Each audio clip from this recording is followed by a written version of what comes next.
Hello friends, study affairs में आप सभी का स्वागत है। आज हम प्रतिदिन की तरह आज से फिर से शुरू कर रहे हैं जनसत्ता एनालिसिस, यानी जनसत्ता में जो चीज़ें महत्वपूर्ण हैं यूपीएससी पीएससी के एग्ज़ाम पर्पज से, उसका हम लोग पहले एनालिसिस करेंगे, फिर क्वेश्चन डिस्कस करेंगे पर डे की तरह। ओके, तो आज का जो संपादकीय है, जो लेख छपा है संपादकीय में, वो इस प्रकार है: जलवायु परिवर्तन के दुष्प्रभाव। तो वर्तमान समय में जलवायु परिवर्तन के क्या दुष्प्रभाव हैं, इस पेपर में मुख्य रूप से दिया गया है। ओके, तो एकल उपयोग वाले यानी सिंगल यूज प्लास्टिक के कारण भी ज़मीन बंजर हो जाती है। यह कचरे के साथ मिलकर मीथेन गैस बनाता है। यही पर्यावरण के लिए सबसे बड़ा खतरा है। मीथेन गैस कार्बन डाइऑक्साइड की तुलना में 3 गुना अधिक खतरनाक है। जलवायु परिवर्तन के लिए यही गैस खासतौर से जिम्मेदार मानी जाती है। ये आज के अखबार में लेख जो छपा है उस पर है, आप निम्न प्रकार से देख सकते हैं। तो इसमें सबसे सर्वप्रमुख है जलवायु परिवर्तन का योगदान हो सकता है कुछ ही घंटों में पूरे महीने की सीमा से अधिक बारिश का होना, शहरों में बाढ़ की स्थिति, शहरों में भूकंप के झटके और सुनामी आदि प्राकृतिक आपदाओं के बार बार घटित होने के पीछे भी जलवायु परिवर्तन एक मुख्य कारण हो सकता है। एक अनुसंधान के अनुसार अगर वातावरण में 4 डिग्री सेल्सियस से अधिक तापमान बढ़ जाए तो भारत के तटीय किनारों के आसपास रह रहे लगभग 5.5 करोड़ लोग घर समुद्र में समा जाएंगे। साथ ही चीन के शंघाई, सांटियू, भारत के कोलकाता, मुंबई, वियतनाम के हनोई और बांग्लादेश के खुलना शहरों की इतनी ज़मीन समुद्र में समा जाएगी कि इन शहरों की आधी आबादी पर इसका बुरा प्रभाव पड़ेगा। ओके, तो ये मुख्य है, यानी कि ग्लोबल वार्मिंग बढ़ रही है। अगर उसके अनुसार तापमान में बढ़ोतरी हो जाती है तो ये सारे प्रभाव पड़ेंगे। संयुक्त राष्ट्र द्वारा जारी एक प्रतिवेदन के अनुसार पिछले 20 वर्षों के दौरान जलवायु संबंधी आपदाओं के कारण भारत को 7,950 करोड़ अमेरिकी डॉलर का नुकसान हुआ है। ओके, आगे देखते हैं इसमें क्या है महत्वपूर्ण। अमेरिका, चीन, जापान, भारत जैसे देशों को हुआ है। ये नुकसान मतलब हमेशा होता रहता है जलवायु परिवर्तन के कारण। ओके, और इस अवधि में आपदाओं का कारण 13 लाख लोगों ने अपनी जान गंवाई है। संयुक्त राष्ट्र का अनुमान है कि प्रतिवर्ष विश्व में 1.20 करोड़ हेक्टेयर कृषि उपजाऊ भूमि गैर उपजाऊ भूमि में परिवर्तित हो जाती है। दुनिया में 400 करोड़ हेक्टेयर जमीन क्षरित हो चुकी है। क्षरित होने का मतलब कि अनुपजाऊ हो जाना। ओके, एशिया और अफ्रीका की लगभग 40% आबादी ऐसे क्षेत्रों में रह रही है जहां मरुस्थलीकरण का खतरा लगातार बना हुआ है। यानी कि मरुस्थलीकरण हो रहा है ज़मीन का, ये भी ग्लोबल वार्मिंग यानी जलवायु परिवर्तन के कारण है। मरुस्थलीकरण का खतरा लगातार बना हुआ है। भारत की ज़मीन का 1/3 हिस्सा यानी 9.7 करोड़ से 10 करोड़ हेक्टेयर के बीच जमीन क्षरित है। जमीन के क्षरित होने से जमीन की उत्पादकता कम होने लगती है। इससे छोटे एवं सीमांत किसानों जिनके पास बहुत कम जमीन है की रोजी रोटी पर संकट आ जाता है। इस तरह लोग गाँव से शहरों की ओर पलायन करने लगते हैं। यानी कि देखिए, इसमें समझने वाली बात यह है कि पर्यावरण से क्या क्या नुकसान है। इसमें पहला नुकसान है जमीन का, यानी कृषि अनुपजाऊ हो जाएगी। और कृषि अनुपजाऊ हो जाएगी तो लोग बेरोजगार हो जाएंगे। लोग बेरोजगार हो जाएंगे तो शहरों की ओर पलायन करेंगे। शहरों में फिर मलिन बस्तियों का विकास होगा, जो कि एक अच्छे शहर या स्मार्ट सिटी के लिए सही नहीं है। ये सब चीज़ें हो सकती हैं ग्लोबल वार्मिंग के। और बेरोजगारी बढ़ेगी तो बेरोजगारी बढ़ेगी यानी भूखमरी बढ़ रही है, तो भूखमरी बढ़ेगी तो बेरोजगारी आप रूपी है, यानी समाज में एक अनुरूपता पैदा हो सकती है। इसलिए हमें जलवायु परिवर्तन पर ज़्यादा से ज़्यादा ध्यान देने की आवश्यकता है। ये बातें हम सभी को समझनी चाहिए कि समाज और राष्ट्र के हित में नहीं है। अगर जलवायु परिवर्तन का दुष्प्रभाव इसी तरह से सारे देश कार्बन उत्सर्जन में कोई गिरावट नहीं लाते हैं तो ये हर एक देश पे इसका विपरीत प्रभाव यानी प्रतिकूल प्रभाव पड़ सकता है, जो कि एक बहुत ही कड़ी चुनौती है विश्व के सामने, जलवायु परिवर्तन। ओके, तो ज़मीन के क्षरित होने से ज़मीन की उत्पादकता कम होने लगती है, जिसे छोटे एवं सीमांत किसान जिनके पास बहुत कम ज़मीन है कि रोजी रोटी पर संकट आ जाता है। ओके, इसको हम लोग समझ लिए हैं।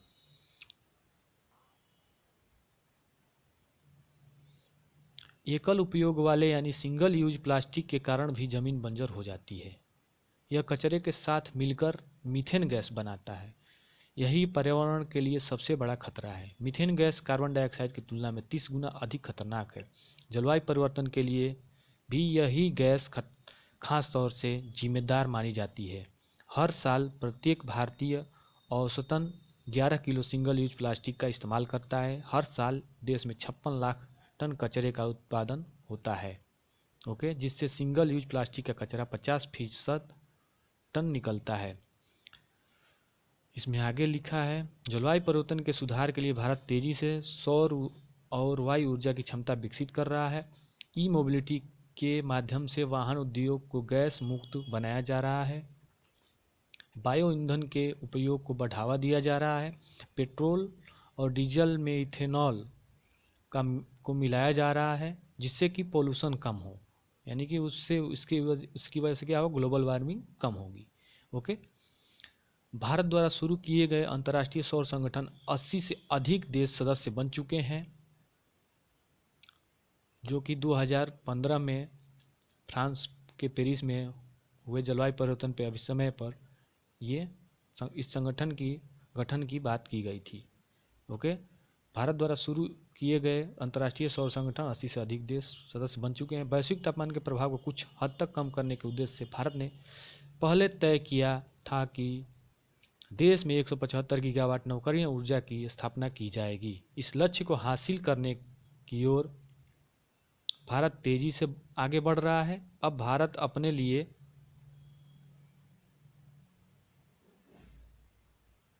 देश में नवीकरणीय ऊर्जा की स्थापना के लिए एक नया लक्ष्य अर्थात 450 गीगावाट निर्धारित किए हैं। देश में बढ़ते मरुस्थलीकरण को रोकने के उद्देश्य से भारत में 2030 तक जमीन को उपजाऊ बनाने के अपने लक्ष्य को 2.10 करोड़ से बढ़ाकर 2.60 करोड़ हेक्टेयर कर दिया है। साथ ही भारत ने मरुस्थलीकरण को बढ़ने से रोकने के लिए 2015 से 2017 के बीच देश में पेड़ और जंगल के दायरे में 8 लाख हेक्टेयर की बढ़ोतरी की है। तो भारत की ओर से एक सराहनीय पहल है ग्लोबल वार्मिंग को रोकने के लिए, यानी जलवायु परिवर्तन के दुष्प्रभाव से बचने के लिए एक बहुत ही अच्छा कार्य किया जा रहा है। ओके, क्षेत्रीय द्रुत गति के रेल यातायात की व्यवस्था की जा रही है ताकि महानगरों पर जनसंख्या के दबाव को कम किया जा सके। देश के विभिन्न महानगरों में मेट्रो रेल का जाल बिछाया जा चुका है। 2 अक्टूबर 2019 से देश में प्लास्टिक छोड़ो अभियान की शुरुआत हो चुकी है। इस पर हम लोग को पूरे देशवासियों को सबको चाहिए कि हम लोग सिंगल यूज प्लास्टिक को बंद करें और ज़्यादा से ज़्यादा थैला का उपयोग करें, जो कि एक ग्लोबल वार्मिंग का कारण है, जिसके वजह से उपजाऊ भूमि भी क्षरित हो जाती है, यानी अनुपजाऊ बन जाती है। यानी एक लॉन्ग टर्म में हमें देखना चाहिए, इसके वजह से हमें थैला अपनाना चाहिए और सिंगल यूज प्लास्टिक को छोड़ देना चाहिए। ऐसा होना चाहिए, तभी जाकर ये सब चीज़ें जो आगे हमारे समस्याएं हैं भविष्य में वो न उत्पन्न हो, उनको कम किया जा सके। ठीक है, ताकि 2022 तक देश में सिंगल यूज प्लास्टिक से मुक्त हो जाए। जल शक्ति अभियान की शुरुआत 1 जुलाई 2019 को कर दी गई है। यह अभियान देश में स्वच्छ भारत अभियान की तर्ज पर जन भागीदारी के साथ चलाया जा रहा है। इस अभियान के अंतर्गत बारिश के पानी का संग्रहण, जल संरक्षण एवं पानी के प्रबंधन आदि कार्यों पर ध्यान दिया जा रहा है। ओके, देश में हर मकान के लिए वर्षा जल का संग्रहण आवश्यक कर देना चाहिए। हाँ, हमारे यहाँ क्या होना चाहिए, तो देश में हर मकान के लिए वर्षा जल का संग्रहण आवश्यक कर देना चाहिए ताकि पृथ्वी के जल को पुनर्चक्रित किया जा सके। हर घर में नवीकरणीय ऊर्जा का उपयोग आवश्यक कर देना चाहिए ताकि इन घरों को आवश्यक रूप से सौर ऊर्जा उत्पादन करना पड़े। देश में खाली पड़ी पूरी ज़मीन को हरित क्षेत्र में बदल दिया जाना चाहिए। देश में 25% प्रदूषण यातायात वाहनों से फैलता है, इसलिए वाहनों में नवीकरणीय ऊर्जा का उपयोग बढ़ाया जाना चाहिए। इससे वातावरण में कार्बन डाइऑक्साइड कम होगी और ऑक्सीजन की मात्रा बढ़ेगी। फव्वारा सिंचाई और बूंद सिंचाई पद्धति को देश में बड़े स्तरों पर अपनाया जाना चाहिए। खोई हुई उर्वरा शक्ति को हासिल करने के लिए पेड़ों और बड़ी झाड़ियों को खेतों का हिस्सा बनाया जाना चाहिए। जैविक खेती को बढ़ावा दिया जाना चाहिए। ऐसी फसलें जिनमें पानी की अधिक आवश्यकता पड़ती है, जैसे गन्ना, अंगूर आदि को देश के उन भागों में स्थानांतरित कर देना चाहिए जहां अधिक वर्षा के कारण बाढ़ की स्थिति पैदा हो जाती है। देश के विभिन्न नदियों को जोड़ने के प्रयास भी शुरू किए जाने चाहिए, जिससे देश के एक भाग में बाढ़ और दूसरे भाग में सूखे की स्थिति से निपटा जा सके। भूजल के अतार्किक उपयोग पर भी रोक लगानी चाहिए, ताकि भूजल के तेजी से कम हो रहे भंडारण को बनाए रखा जा सके। प्राथमिक शिक्षा के स्तर पर पानी के बचत और संरक्षण आदि विषयों पर विशेष अध्याय जोड़े जाने चाहिए, जिससे कि ग्लोबल वार्मिंग या भविष्य में जो भी घटनाएं घटित हों उनसे बचा जा सके। कुल मिलाकर आज के ये लेख में था, और ये बहुत ही जागरूकता भरा ये लेख है। इसको किसी को भी इसको अध्ययन करना चाहिए और अपने जीवन में फॉलो भी करना चाहिए। इसमें आगे है, पर्यावरण को पुनर्चक्रित करके विकास एवं पर्यावरण के बीच सामंजस्य बिठाया जा सकता है। कचरा एवं प्लास्टिक को पुनर्चक्रित करना, प्राकृतिक संसाधनों की दक्षता बढ़ाना, जल का संरक्षण, ऊर्जा का दक्षता से उपयोग, शहरों में हरियाली बढ़ाना, ध्वनि प्रदूषण को कम करना, हरित एवं स्वच्छ परिवहन का विकास करना, ठोस अपशिष्ट का सही तरीके से प्रबंधन करना आदि कार्य करके भी पर्यावरण में सुधार किया जा सकता है। ओके,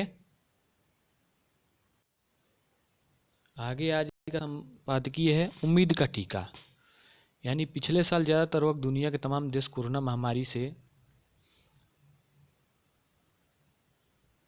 वजह से खड़ी चिंता से जूझते रहे। दूसरी तरफ ये आज का मतलब जितने देशों ने कोरोना वैक्सीन बनाई है उस पर ये लेख है, इसको आप पढ़ सकते हैं। वैसे ब्रिटेन में ऑक्सफोर्ड एस्ट्राजेनेका का टीके के ब्रिटेन में मंजूरी मिलने के बाद भारत या दुनिया के दूसरे तमाम देशों के लोगों के बीच यह उम्मीद भी जगी है कि अब उन्हें एक लाइलाज बीमारी की चुनौती का सामना नहीं करना पड़ेगा, बल्कि उनका टीका उपलब्ध होगा। यानी कि ये ब्रिटेन में अगर शुरू हो जाता है, उसके अध्ययन के अनुसार हमारे यहाँ भी समिति बनाई जा चुकी है, वो उसका अध्ययन करेगी। उसके अनुसार हमारे यहाँ भी ये आपात स्थिति में टीका लगाया जाता है, जिसको जो सीरम इंस्टीट्यूट ऑफ इंडिया के तहत यहाँ हमारे देश में लगाया जाएगा। तो ये आज का लेख में संपादकीय है आज।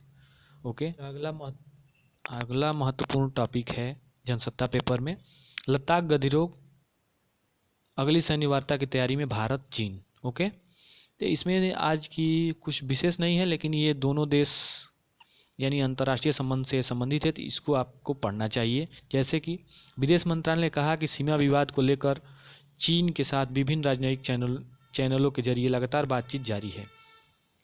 दोनों देश जल्द सैन्य कमांडर स्तरीय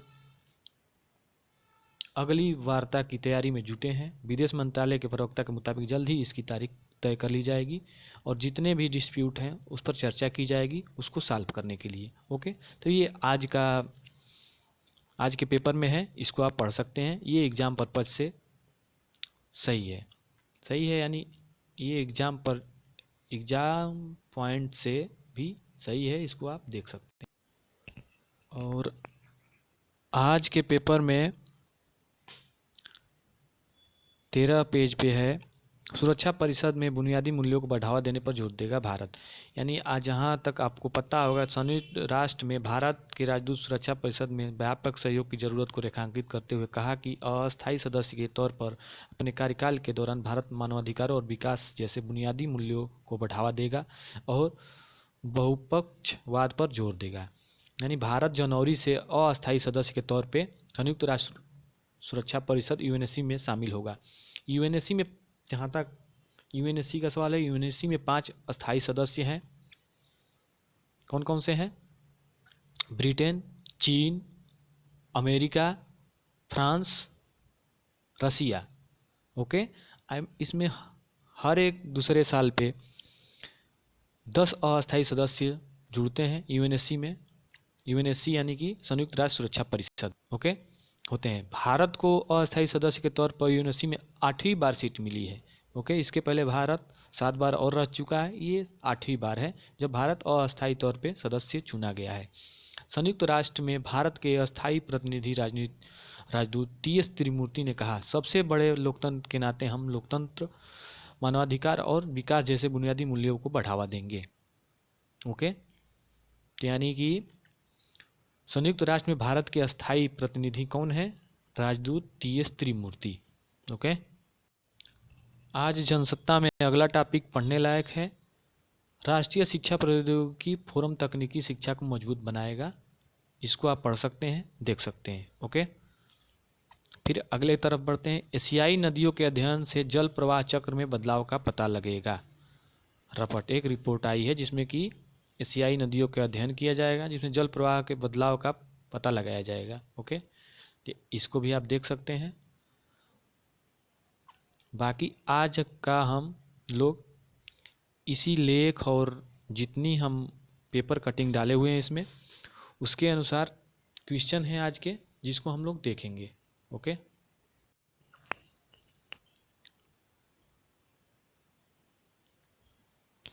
आज का पहला क्वेश्चन है, निम्नलिखित में से कौन सा से कथन सही है? कर्मचारी भविष्य निधि ईपीएफ या श्रम और रोजगार मंत्रालय भारत सरकार द्वारा प्रशासित है। हाल ही में ईपीएफ द्वारा 8.5% की दर से ब्याज देने की अधिसूचना जारी की गई है। नीचे दिए गए कूट का प्रयोग कर सही उत्तर चुनिए। केवल एक सही है, ऑप्शन बी केवल 2 सही है, ऑप्शन सी 1 और 2 दोनों सही है, न तो 1 न ही 2, यानी इसमें ऑप्शन सी सही है, यानी दोनों सही है। ओके, ऑप्शन कौन सा सही है? Option C. ओके, तो हम लोग थोड़ी संक्षिप्त जानकारी ईपीएफओ के बारे में ले लेते हैं। कर्मचारी भविष्य निधि और पेंशन खातों का प्रबंधन करता है यह ईपीएफओ। ओके, कर्मचारी भविष्य निधि एवं विविध प्रावधान अधिनियम 1952 को लागू करता है। यह कर्मचारी भविष्य निधि और विविध प्रावधानों अधिनियम 1952 कारखानों और अन्य प्रतिष्ठानों में काम करने वाले कर्मचारियों के लिए भविष्य निधि संस्थान के रूप में काम करता है। यह श्रम एवं रोजगार मंत्रालय भारत सरकार द्वारा प्रशासित है। इसमें एक होता है ईपीएस, कर्मचारी पेंशन योजना। तो ये एक सामाजिक सुरक्षा योजना है, 1995 में लॉन्च की गई थी। यह योजना 58 वर्ष की आयु में सेवानिवृत्ति के बाद संगठित क्षेत्र में कर्मचारियों के लिए पेंशन का प्रावधान करती है। ओके, नियोक्ता और कर्मचारी दोनों ही भविष्य निधि ईपीएफ योजना में कर्मचारी के मासिक वेतन के 12% का योगदान है। ईपीएफ योजना में उन कर्मचारियों के लिए अनिवार्य है जो प्रतिमाह 15,000 रुपये वेतन पाते हैं। ओके, तो आज का ये संक्षिप्त ईपीएफओ के बारे में जानकारी रही। अगला क्वेश्चन है, अधोलिखित में से किसे स्वास्थ्य क्षेत्र में अनुकरणीय योगदान के लिए राष्ट्रपति द्वारा सम्मानित किया गया है? तो ऑप्शन ए है IAS Lav Agarwal, IAS B Chandrakala, IAS Tina Dabi, IAS Bhanuchandra Goswami. तो इसमें सही आंसर है आईएएस लव अग्रवाल। ओके, लव अग्रवाल। तो लव अग्रवाल सहारनपुर उत्तर प्रदेश के रहने वाले हैं। ओके, इनको स्वास्थ्य क्षेत्र में अनुकरणीय योगदान, महत्वपूर्ण योगदान देने के लिए राष्ट्रपति सम्मान से सम्मानित किया गया है। राष्ट्रपति द्वारा सम्मानित किया गया है। तो भारत के राष्ट्रपति कौन हैं इस समय? रामनाथ कोविंद जी हैं। 20 जुलाई 2017 को भारत के 14वें राष्ट्रपति निर्वाचित हुए थे ये। 25 जुलाई 2017 को उस समय के सुप्रीम कोर्ट के मुख्य न्यायाधीश जे.एस. खेहर ने इनकी पद की शपथ दिलाई थी। इसके पहले ये बिहार के राज्यपाल रह चुके हैं। 13 अगस्त 2015 से 20 जून 2017 तक ये बिहार के राज्यपाल थे। ये क्वेश्चन पूछा जा सकता है, तो निम्नलिखित में से कौन से राष्ट्रपति हैं जो राष्ट्रपति बनने से पहले राज्यपाल थे किसी भी प्रदेश का? ओके, तो ये रहे थे 2015 से 2017 तक बिहार के राज्यपाल थे। ठीक है, इनका जन्म 1 अक्टूबर 1945 परौख, कानपुर, उत्तर प्रदेश में हुआ था। ओके, जैसा कि हम लोग जलवायु परिवर्तन पर लेख पढ़ चुके हैं, उसी पर ये आधारित है, तो ज़्यादा इस पर हम लोग देखते हैं इसके बारे में।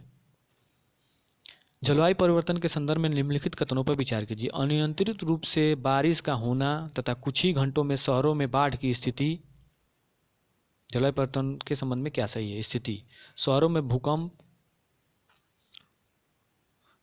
भूकंप के झटके और सुनामी आदि प्राकृतिक आपदाओं के बार बार घटित होना। नीचे दिए कूट का प्रयोग कर सही उत्तर चुनिए। तो इसमें हम लोग को सही उत्तर आंसर चुनना है। ओके, तो ऑप्शन है हम लोग के पास ए, 1 और 2 दोनों सही है, केवल 1 सही है, केवल 2 सही है, उपयुक्त में से कोई नहीं। तो इसका सही ऑप्शन है ए, 1 और 2 दोनों सही है। ठीक है, क्योंकि अनियंत्रित जलवायु परिवर्तन के कारण अनियंत्रित रूप से बारिश का होना तथा कुछ ही घंटों में शहरों में बाढ़ की स्थिति देखी जा सकती है, जैसे कि मुंबई की बाढ़, चेन्नई की बाढ़। ये जो बाढ़ की स्थिति जो बन जा रही है, जगह जगह पानी भर जा रहा है, ये अनियंत्रित रूप से बारिश का होना है। शहर में भूकंप के झटके, ये सब सारे जलवायु परिवर्तन के कारण से उत्पन्न हो रहे हैं। ये सारी आपदाएं हैं। ओके, आगे बढ़ते हैं अगले क्वेश्चन की तरफ। हाल ही में संयुक्त राष्ट्र सुरक्षा परिषद में भारत को 8वीं बार अस्थायी सदस्य के लिए सीट मिली है। अधोलिखित में संयुक्त राष्ट्र में भारत के अस्थायी सदस्य कौन है? तो अभी हम लोगों ने चर्चा की थी, संयुक्त राष्ट्र में भारत के अस्थायी सदस्य TS मूर्ति हैं। ओके, आगे बढ़ते हैं।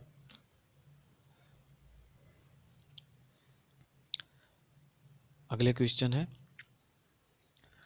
हाल ही में एशियाई नदियों को लेकर एक शोध प्रकाशित हुआ है जिसमें कहा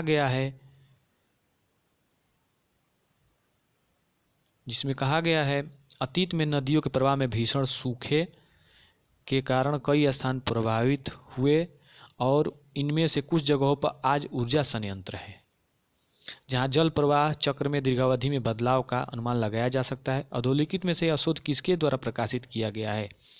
वाटर रिसोर्सेज रिसर्च, जल शक्ति मंत्रालय द्वारा, ऊर्जा मंत्रालय द्वारा, उपयुक्त में से कोई नहीं। तो यह एक पत्रिका है वाटर रिसोर्सेज रिसर्च, इसके द्वारा यह रिसर्च किया गया है। ठीक ना, तो इसमें इसका हम लोग लेख पढ़ चुके हैं। तो आज इतना ही। वीडियो अच्छी लगी हो तो लाइक करें, कमेंट करें, शेयर करें और मेरे चैनल स्टडी अफेयर्स को सब्सक्राइब करें। Thank you.